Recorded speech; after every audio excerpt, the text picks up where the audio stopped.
mentek ditukja Kangjeng Nabi tanda akhir zaman geus deukeut datangna Dajjal nomor kahiji masa cepet as-sanah kasyahri wa syahru kasab wa samakal yaum kasah as-saah kal dakik atau daki maka itu. Nah, setahun ko sebulan, sebulan ko seminggu, seminggu ko sapoe, sapoe ko sajam, sajam masa kumaha okos melem daun korma anu garing. Perat beres.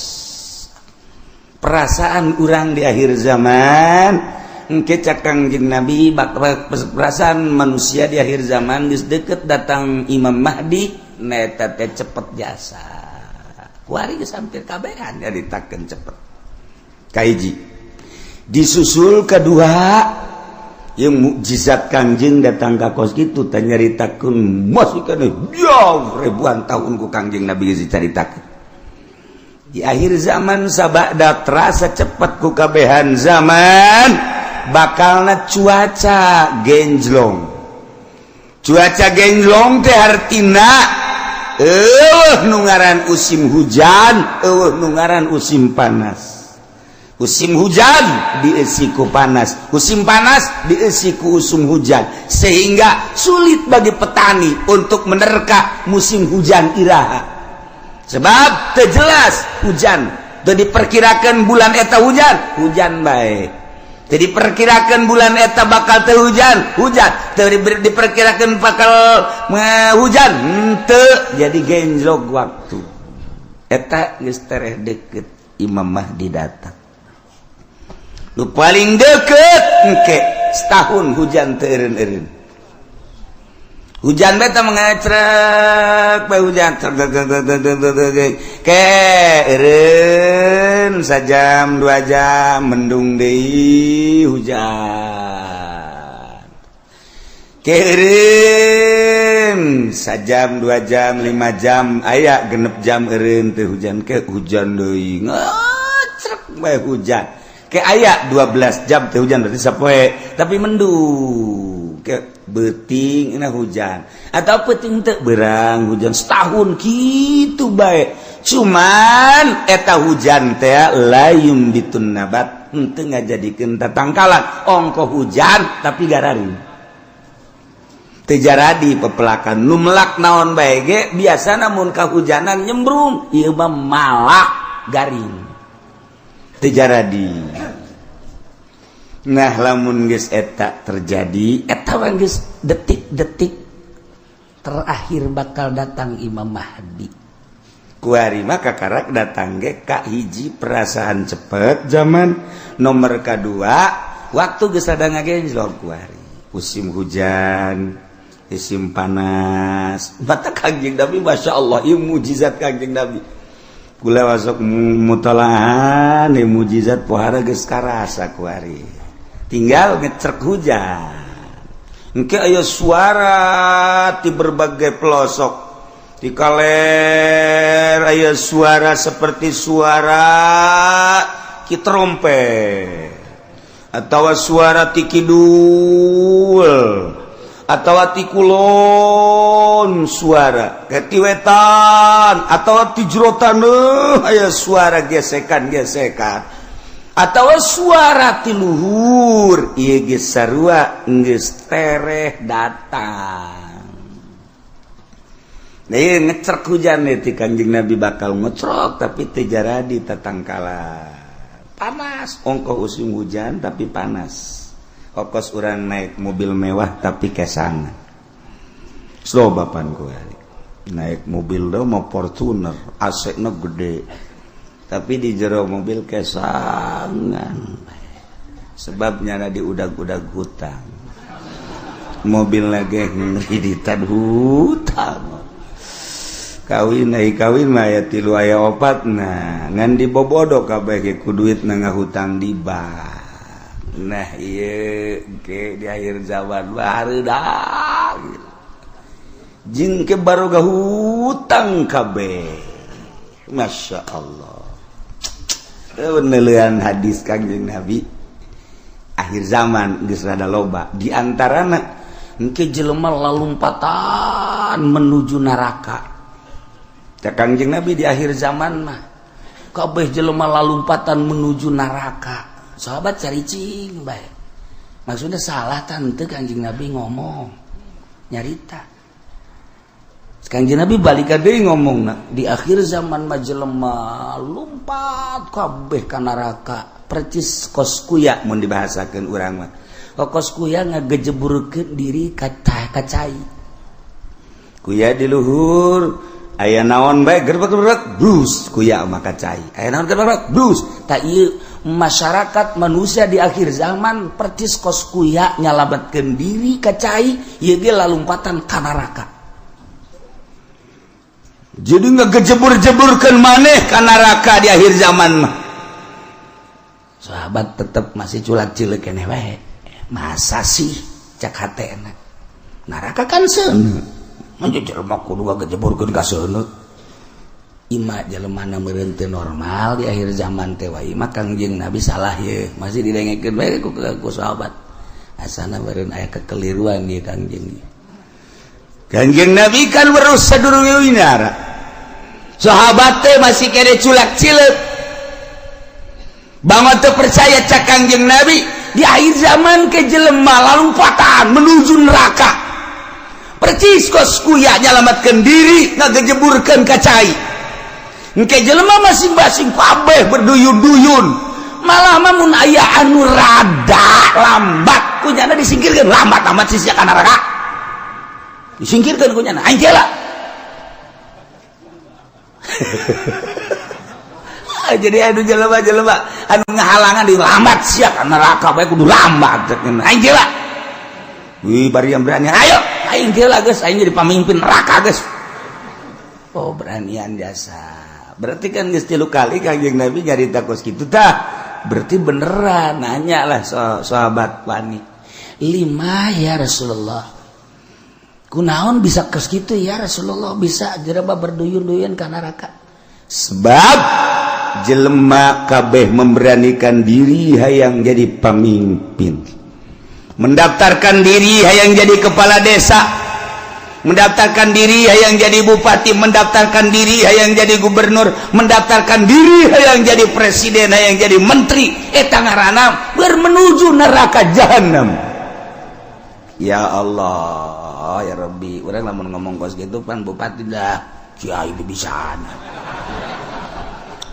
sama kos gitu mah. Ya aing mah keur ngaji, sia daek ngadengekeun atuh teu kajeut.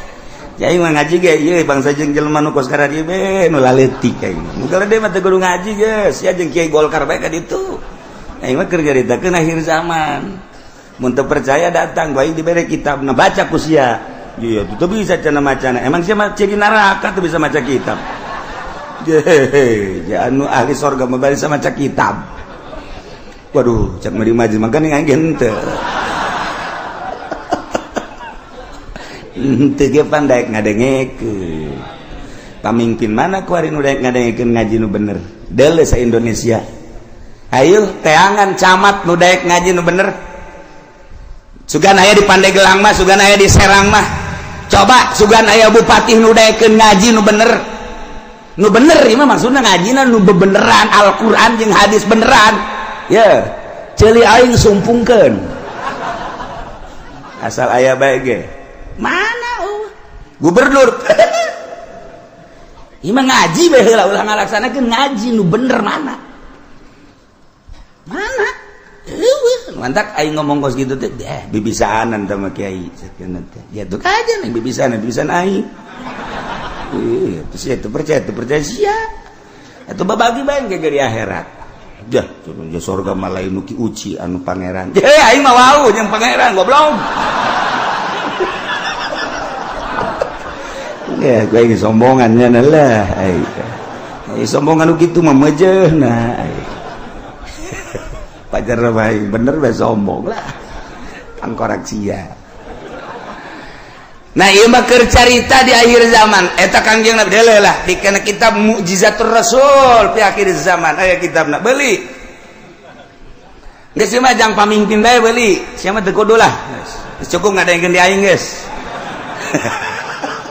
ya Kiai Golkar tilok ngomong genuk kitu pan Kiai partai tilok aing ye gua ngomong ye berduyun-duyun jelema menuju neraka kaget sahabat salah ngomong meureun Kangjeng berduyun-duyun jelema ka neraka asalna lain meureun berduyun-duyun jelema ka neraka aya anu mandeg disikirkeun awas ya ayo sia mah ka nerakana halangan aing. Oh berarti bener cek sahabat lima ya Rasulullah kunaon lantaran jelema memberanikan diri hayang mimpin batur puguh diri nage bobolokot ku dosa dek mimpin batur pan di zaman Kangjeng mah asal aya nu hayang we nyekel bendera memimpin perang ulah cek Kangjeng Nabi berarti aya goron di balik mimpin perang aya keinginan nu tersembunyi di jerona ada udang di balik aduh ya ongkos nulungan rangda eta teh ada udang di balik rangda eta kajeun hukum aya rangda katabrak sapeda di ais eta teh lain sangais-gaisna mun ditanya karunya jasa katabrak sapeda cek jana isukna aya nini katabrak motor diantapkeun ku nyana goblok gaji pendi blon orang ada udang di balik eta aduh masya Allah nah iya ge jekel bendera ketika hayang teh cek Kangjeng Nabi aya gorod ketika embung karak ya masya Allah mulus berarti. Nah jelema di akhir zaman teh anu memberanikan diri yang jadi pemimpin berarti nyana keur lumpat menuju neraka jahanam. Jelema anu dagang di akhir zaman mah berarti jelema anu siap ka neraka anu dagang ge. Sahabat kaget je pan ka dagang-dagang atuh. Kaget sahabat ge pan ka dagang-dagang kunaon? Sebab di akhir zaman mah eueuh anu teu riba. Dipikir aja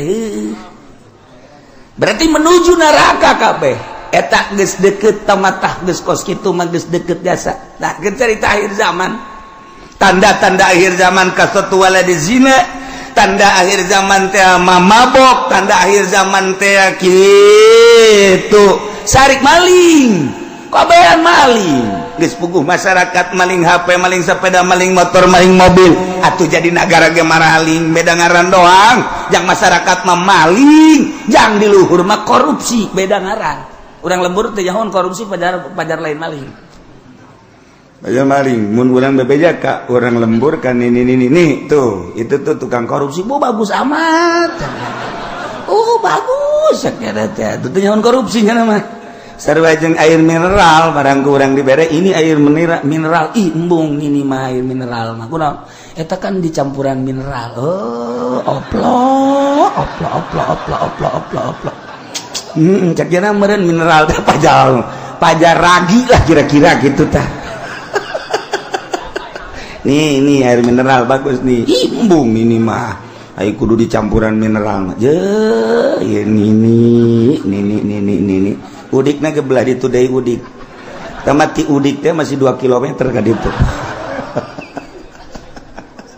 eta loba bahasa-bahasa di akhir zaman mah urang lembur teh nyaho nyaritakeun situasi dan kondisi cak urang lembur teh mah kiai isian malulu cenah ngomong aing mah teu betah urang lembur atuh dibere bahasa kos kitu nyana deuk intelekan ieu urang lembur teu ngarti eta teu nyambung ngaran di lembur mah ngomong lembur bae.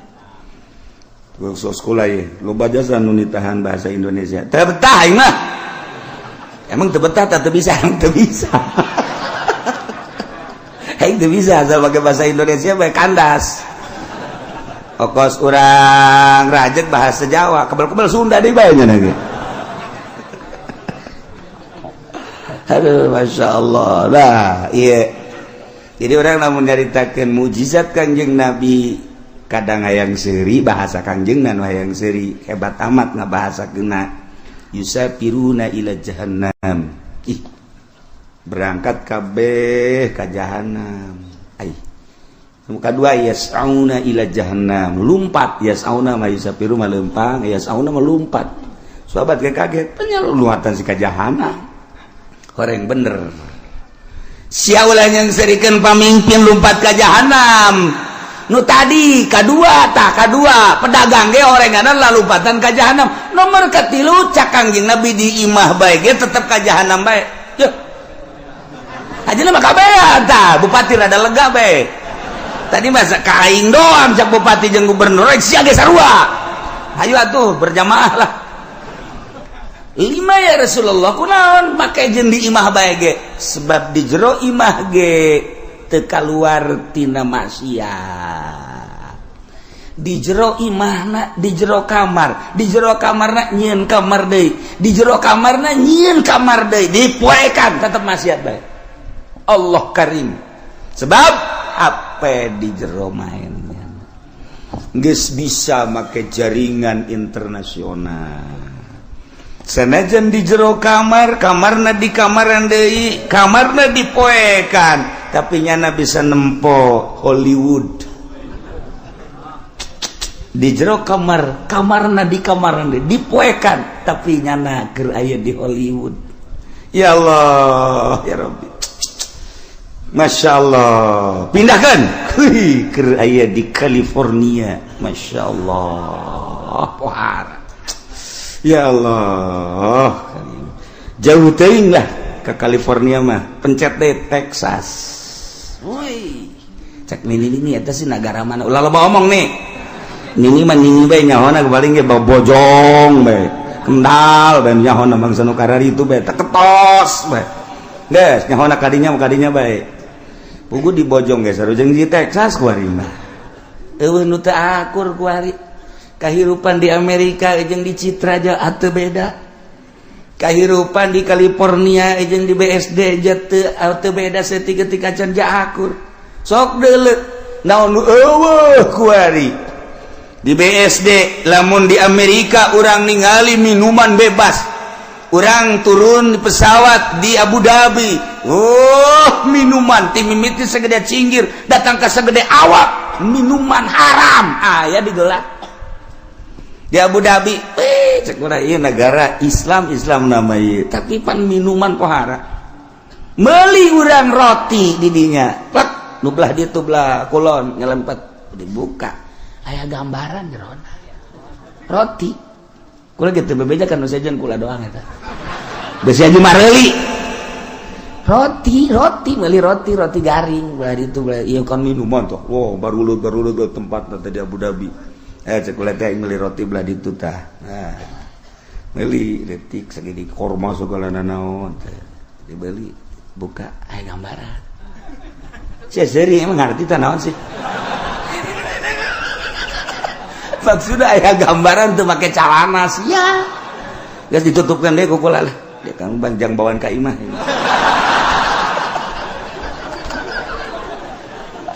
Masya Allah Karim Itu beres haji caritana ieu kan aya ngarokok kan teu meunang ngarokok bebas ayalah tempat-tempatna di bandara teh di ditu hiji dia ya karena ada sepi di dia ya ulah asup kadinya keur asup mah kula sorangan meunang meureun samenit brus urang baru le datang marah ke calana make sakieu ya aing betah ya cek